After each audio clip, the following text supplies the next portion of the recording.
Quand je m'installe à Majorque il y a 8 ans, mon regard est tout de suite attiré par des boutiques à la devanture rouge et blanche, estampillées Majorica. Sur les vitrines de Majorica, j'aperçois ébloui toutes sortes de perles qui me font de l'œil.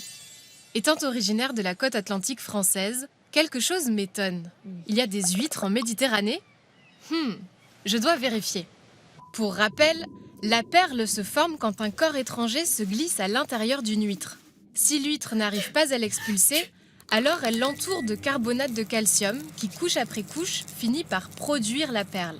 C'est ainsi pour les perles sauvages ou cultivées. L'origine de la perle Majorica est bien différente.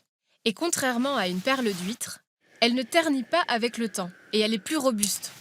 Mais pour bien comprendre la naissance de cette perle artificielle, il faut revenir à Paris à la fin du 19e siècle. À l'époque, l'engouement pour les perles fines est à son apogée. Et malgré des prix parfois exorbitants, aristocrates et élégantes se les arrachent. Pour répondre à la demande, les industriels cherchent à les produire en plus grande quantité. Et surtout, à moindre coût.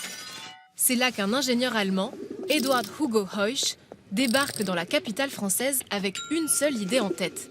Découvrir la formule capable de reproduire à la perfection l'iridescence des perles naturelles.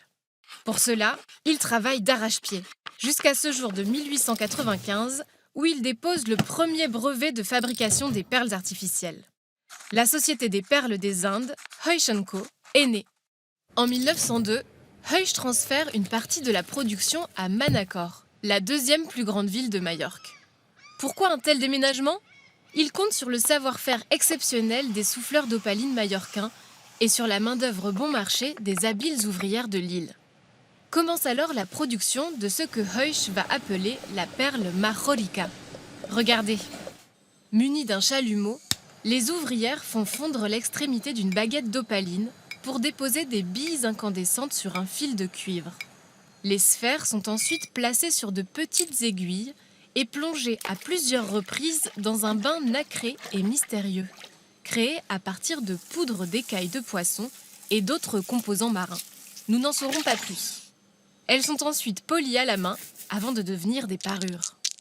La tradition des perles artificielles de la grande île des Baléares est lancée. Le succès est immense. La société ouvre même une boutique sur la 5e avenue à New York en 1917. La classe! Aujourd'hui, Majorica appartient à une entreprise française. Mais toutes les perles, plus de 4 millions par an, sortent de cette usine à Manacor. D'ailleurs, qu'en est-il des huîtres de Méditerranée? Eh bien, celles des côtes françaises et espagnoles barbotent tranquillement dans leur coin. La production de perles, ce n'est pas vraiment dans leur projet.